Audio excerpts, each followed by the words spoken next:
Hello, Sooner Nation, OU Insider subscribers, Oklahoma football fans, Danny Stutsman fans, or people who are confused by Danny Stutsman. That would be almost everybody. Welcome to a emergency edition of the Oklahoma Drill, the first one in the lengthy history of this pod that we have an emergency episode, and we're going to talk about all that in just a second. But I am, of course, Jesse Crittenden, and joined, as always, by my wonderful co-host, Coach Sir Esquire Brian Clinton. Brian, why are we here today recording an emergency pod at 1:07 on a Monday? Why are we here? Well, I think the obituary on Danny Stutsman's time in an Oklahoma uniform was pretty well written by a lot of people. And then in typical Danny Stutsman fashion, which, everybody's come to expect of him, he pulled the rug out from underneath everybody on Monday. So he'll be back, which is just huge news for Oklahoma on several fronts. Brian, of course, what you're alluding to there, Danny Stutsman, after days, really weeks of things that looked, pretty cut and dry, really until about the last 48 hours, 48 to 72 hours. Danny Stutsman was gone. There was reporting out there, and he did talk to the coaching staff. I think his initial decision was to leave, was to go chase an NFL dream. But Monday afternoon, he not only announces he's returning, but he does it with a video that is all the bells and whistles and all of the general, or all the things you come to expect from Danny Stutsman. Brian, I don't know if you watched the whole video with this announcement, but it was pretty classic Danny. Yeah, it was. From everything from the boss making a return with haircut and all to the exchange of the keys with the fur jacket and all. It was, it was classic. This was good stuff. So and you kind of knew that something like that was coming from him. So it's just great. Well, here I'll tell you this, and this is, and look, we're doing an emergency pod for a lot of different reasons, because this is humongous news in so many ways, for Oklahoma. But the thing is, this really was an interesting situation, because you look at the transfer portal opening, last week. You saw, so many people, there's been so much activity in the transfer portal, some of it from Oklahoma. You think about the players who have already entered the portal. You think about the players who have already declared for the draft. Andrew Rame and Tyler Guyton are, declared for the draft over the weekend. The funny thing about the Danny Stutsman situation was, there was initial reporting that came out. There was buzz out there that he was leaving, and then it was just kind of silent Right. for a few days. It was silent, which I thought was weird, because, if you're declaring for the draft, that probably, before the bowl game, that probably means you're missing the bowl game. But time was kind of running out for Danny to make a real announcement that he was going to do that. And Brian, it's so funny, because I was at the OU Arkansas basketball game on Saturday, which, shout out to Porter Moser's team. What that Oklahoma basketball team is doing right now is incredible. It really is. But I had somebody actually come up to me in media seating, because they recognized me and they wanted to talk for a minute. It was super great. But he actually asked me, he was like, "Is there any news about a certain linebacker out there? It's weird that nothing official's come out." And I didn't want to speculate too much, but I said it is a little odd that nothing's been announced yet. Brian, I think ultimately what this decision comes down to is, I think it was always a little difficult to project Danny Stutsman's draft stock. Yeah, I think he had a really good season, but I think ultimately it made sense for him to come back, not only to lead this defense into the first season in the SEC, but also I think for him, I think if he can put together an even better year next season, that changes his trajectory moving forward. But Brian, I think from a broad perspective, what just on the field, how massive is Danny Stutsman returning? How big of a deal is that for this Oklahoma team? Oh, it's huge. The impact that it's going to have, not just on the bowl game for Oklahoma, but for the 2024 season is massive. You're going into a completely new conference. There's going to be plenty of things that are new. You're not familiar with. You're going on the road a lot to, or you're going to some tough road environments throughout the year, including Baton Rouge, which is is its own tier of that. And you're gonna have your leader. You're gonna have your vocal leader of this team back, which is massive. It also, having a guy like him and Billy Bowman both back on the defensive side of the ball is just huge for the Sooners. I mean, it's absolutely massive. You lose Dylan Gabriel on the offensive side of the ball, but I would say that the heart and soul of this team, you could argue, is Danny Stutsman, and I think that it's really important to have him back, and it's huge. And for him personally, again, this is big.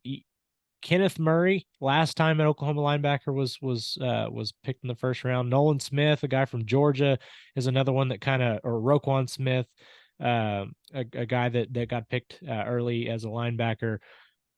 It's possible to get up there into that echelon, and I think having a chance to do what he could do in the SEC next year gives him a better opportunity of maybe being taken higher in the 2025 draft. So Yeah. good stuff for both sides. Yeah, I think it is incredible. I think it's mutually beneficial. And again, I mean, you look at Stutzman's numbers on the year. I mean, 99 tackles. That's 38 more than second place, who's Billy Bowman, which I'm glad you mentioned Billy Bowman too. Both of them returning is just humongous. It really is. But 16 tackles for loss, led the team there too. Also 3 sacks, had an interception, 2 forced fumbles, a fumble recovery, and he did all that in 10 and a half games because he missed the second half against Kansas and then missed the Oklahoma State game. I think I mean, and then you look at even some of the national attention that, I mean, I think he definitely had a spotlight on him, but I mean, when you think about not, being a finalist for the Lombardi Trophy, I think there's ways that he can continue to grow. I think he can have a better year, but you can't overstate the growth that he has shown throughout his career, how big he was this year. But Brian, it is huge because you go into the SEC. That is the undercurrent of all of this. Yep. Is that changes it? There's so much that changes, and we've talked about it before. But when you looked at the linebacker room without Danny Stutsman going into next season, it's not that there's not talent there. It's not that there's not potential there. Yeah. But unless OU was able to get some guys in the transfer portal, you were going to be relying on a lot of young guys. Right. In a completely new environment with a raised competition level. I think that's one of the biggest things for me, Brian, is not only just what he does on the field to give that veteran presence, but now all these young guys around him. I mean, Kip Lewis and Kobe McKenzie and Jaron Kanik, who we saw had his struggles this year. Mm-hmm. Now they get to lean on Danny Stutsman and grow alongside of him and have that there for what's going to be a tough transition to the SEC. Yeah, no, I agree. And I would even second that, saying there's not a Danny Stutsman out there in the transfer portal. Now, I'm not saying that there's not talented players out there. There are. What I'm saying is there's not a player out there that would have the same kind of impact that Danny Stutsman will have for this team over the course of the next several months. There's just not. He is already not only integrated, but at the core of this team, the nucleus of this team, he is one of those very important parts that this team's going to not only rally around, but that they look to for leadership. And that linebacker room is going to be so much better having had another year to learn under Danny Stutsman. So absolutely massive. And again, when you've got a guy that has made the strides that he has over the last couple of seasons for Oklahoma, seeing what he does in the third year of Brent Venables' system, it's exciting. I mean, there's no limit to what he could be next season. And that's the thing. It's not only just about how talented he is, how much he's grown this year, but I mean, he is an extension of Brent Venables. Yep. I think he embodies Brent Venables, and essentially every sense of the word, his passion, his energy, his intensity, the way he plays the game.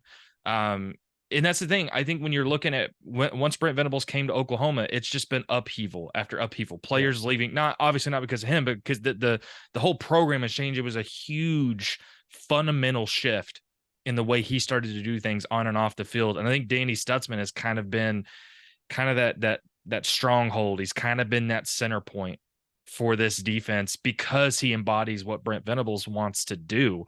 And I think that's the huge part of it too. Because again, think about how big of a change it was when Brent Venables got here a couple of years ago. It's Yeah. about to be another change going into the SEC. Right.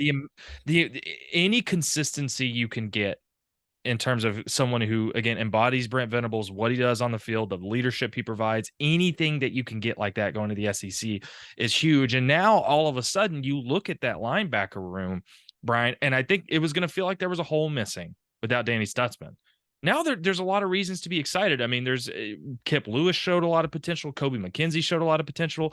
I know Jaron Kanik struggled through the back half of the year. But look, the potential is obviously there. Another year alongside Danny Stutsman is going to help. But you think about the other guys too. I mean, like the young guys like Taylor Heim and Lewis Carter, Samuel Omasigo, not to mention, I mean, Dasan McCullough and likely Justin Harrington. Yep. All of a sudden now that feels pretty good with Danny Stutsman leading that group. It feels pretty good. Yeah, no, I agree. And the big thing about that is you're not going to be forced to maybe have to play guys out of position a little bit. Right. You can continue to play play guys where you feel that they actually fit in best to the scheme. I think it's a really a big thing for Jaron Kanik, because let's be honest, this is new to him.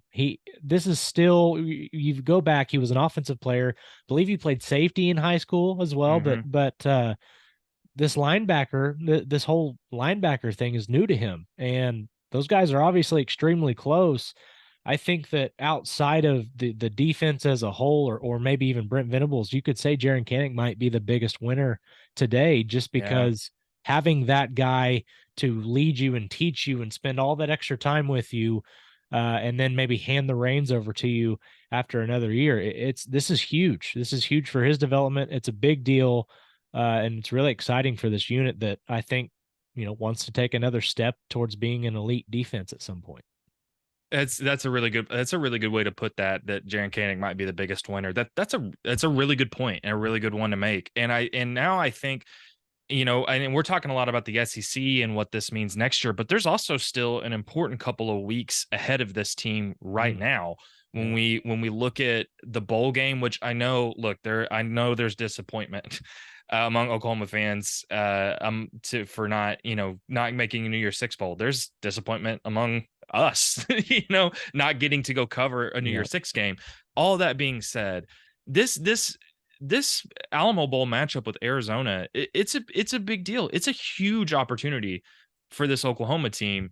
With all the guys that have opted out, you're going to be relying on younger guys in the mix, and I think it's just going to be huge for Danny Stutsman to lead that defense against an Arizona team that's playing really well. And I think I don't want to make the Alamo Bowl bigger than what it is, but it is a big opportunity, and his return to play in that game is massive. It just is. Well, and let's also remember, this is the highest ranked matchup outside of the New Year's Six bowls.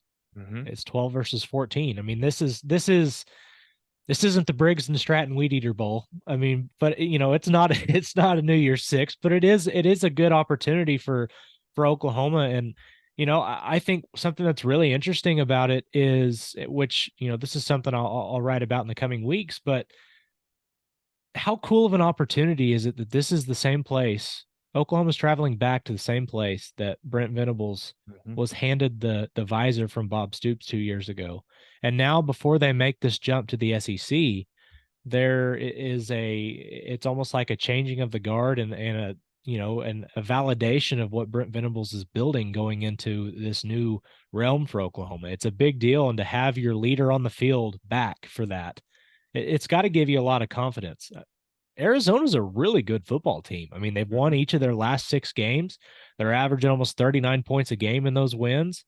And I mean, they beat up Utah and Oregon State on the way to those wins. And it's a really good football team. I expect Arizona to be a contender in the Big 12 next year. And for Oklahoma to get Danny back on the field and have him as the core of that defense, it'll be big.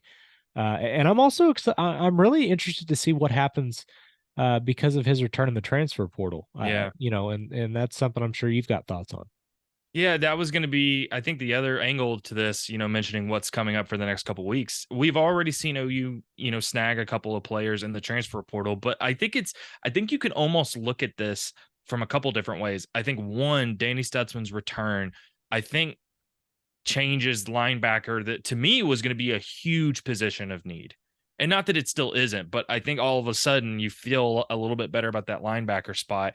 Now, if you're going into the transfer portal, you're looking to add depth or Yeah. experience. You're not really, you may not be, it may not be as urgent to immediately look for someone who could come in and step in and play 80 snaps a game.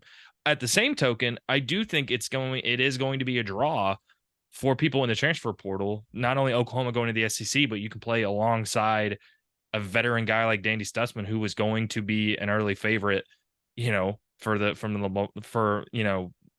all the awards next year. He's going to be at the top of the list of everything for a linebacker. I think you can look at it almost both ways. It's almost a win-win for Oklahoma. I don't know if you would agree with that, but that's the way I see it. Yeah, no, it's one of those things where Oklahoma, like you said, Oklahoma doesn't need to go out there and extend themselves too far to get a guy that they feel they can, that they have to play 80 snaps a game.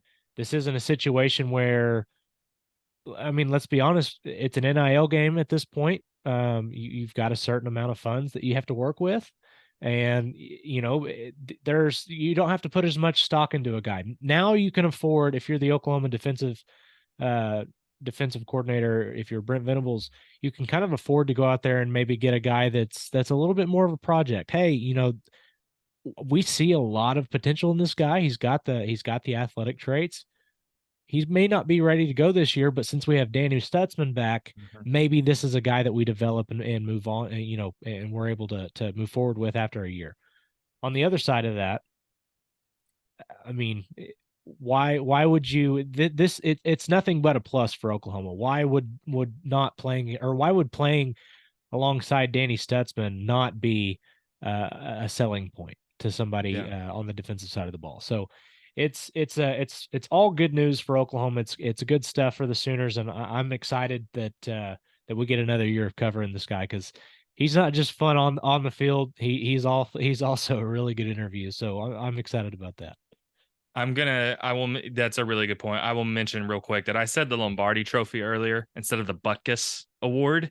I meant to say Butkus, but the reason why I said Lombardi is because the Dallas Cowboys proved that they're going to win the Super Bowl last night with an impressive win over Philadelphia. So I've still got that. Hey, that's fine. That's on fine. my brain as well.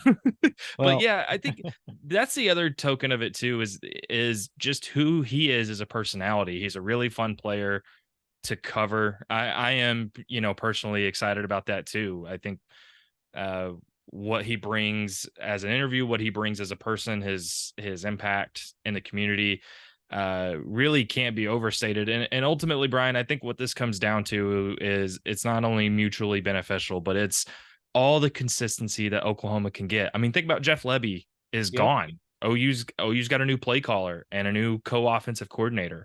I think as many things as you can keep consistent, that's what this is. And I think, and not to mention, I mean, again, with Billy Bowman coming back as well, you're looking at, there's going to be a lot of pieces on this defense that are back next season. Now, obviously, there's ways this defense can improve too, but the most consistency you can get, that's what you're shooting for. And you look at all the starters who are going to come back next season, all the depth pieces, all the young guys that are going to come back. I think it's crazy how much one player deciding to stay kind of feels like it changes the vibe and the trajectory of an entire unit, of an entire team. Yeah, absolutely. I mean, I think you've got your difference maker at every level coming back. At least by my token. I mean, I look at DeJoun Terry as a guy that is a difference maker on the interior of the defensive line. Then you add David Stone, even as a freshman, what he should be for that team next year is fantastic. Obviously, you've got Danny Stutsman back now.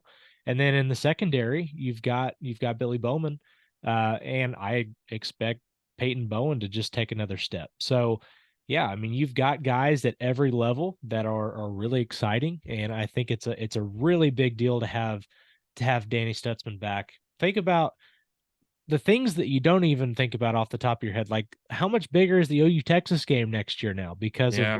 what he said this last year. I mean, think about there's so many little things with Oklahoma's season next year that have a little more spice to them now that Danny Stutzman back. So it's all good things with Norman, and obviously you and I are both really excited about it. And he gets another year to continue getting better as a media personality, as a content creator. Yeah. I think he's proven himself. He may not have gotten the Buckus Award this year, but if there was a social media content award in college football, I think he would be a runaway favorite. I think it was a snub that he was not a semifinalist for the Butkus Award. I Oh yeah. cannot stand that. But while we're talking here, Billy Bowman was not mentioned at all by the AP All American. He was not first, second, or third team. Yeah. There are not 6 safeties in the country playing better football than Billy Bowman. I know that this is an emergency podcast for Danny Stutzman, but I'm still hot about that. I wanted to get your thoughts before we got offline here.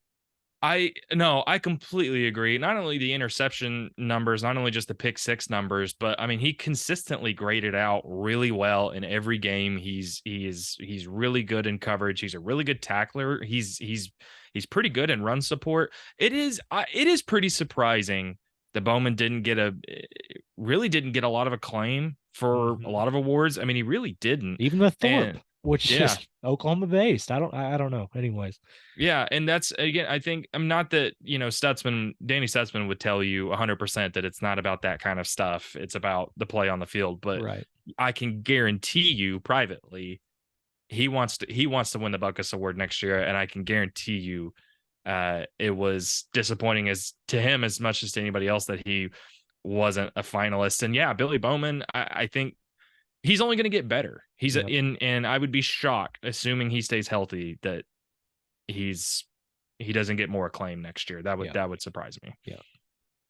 So, Brian, anything else to add just about what's been a pretty big day for Oklahoma so far?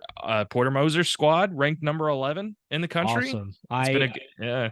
I'm not, you guys will come to know I am nothing of a basketball aficionado. I don't really follow basketball all that closely, but I will say I've caught each of the last 2 Oklahoma games.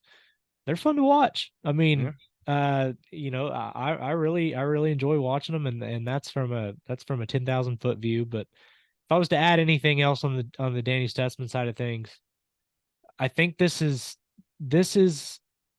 big enough. I think that it swings the bowl game in Oklahoma's favor when it may not have been in Oklahoma's favor before. Yeah. Just with all the guys that they're losing, all the leadership that they were set to lose, I think it's that big of a deal that Danny Stutsman's back on the field, and I think he's going to make it that much harder on Noah Fafita, quarterback on the other side, just to get things diagnosed. So I think it's a big deal for Oklahoma now and moving forward. Oh, and it's just another reason for fans to be excited about that game. Not Yeah. only just the Jackson Arnold stuff, the Seth Luttrell stuff, the young guys who are going to get playing time, but Danny Stutsman's going to be on the field looking to make a statement, looking to make plays like he always does. So I think that's another swing for it too, honestly. But Brian, I think that's going to do us here, or that's going to wrap things up for us here in the first emergency pod in the Oklahoma drill history, the long and lengthy history. One of maybe several to come. We'll see. Here's the thing. We've still got stuff that's going to be happening in the next couple of weeks. We've got media availability this week on Tuesday and Friday. We'll hear from Brent Venables on Friday. We'll hear from players tomorrow. I almost guarantee you Danny Stutsman will be one of them. We'll also get to attend an open practice tomorrow. That should be pretty interesting to see Jackson Arnold as QB1. There's also, again, the transfer portal is still going. OU has been incredibly active looking for pieces there. All of that stuff. If you're an OU fan, there's no better place to get your OU information than OUinsider.com. You will get all the rumblings, all of the news, all of the research, all the analysis from Brian and I, from our guys Parker and Brandon. We've talked about the basketball team. Look, things are trending up for OU basketball right now, and we've got all the coverage of OU basketball from Brody and I. And if nothing else, that YouTube channel for us over at OU Insider, go ahead and hit that subscribe button. There's plenty of content here as well. I think Parker and Brandon will have even more analysis, more stuff to talk about with Danny Stutsman's return. I think they're doing a podcast tonight. There's going to be all kinds of stuff you don't want to miss out on. So with that, Brian, here's to what's been a good day for Oklahoma fans. Danny Stutsman's back, and we'll see what else happens in the next couple of weeks. Until then, thank you guys. Have a good week.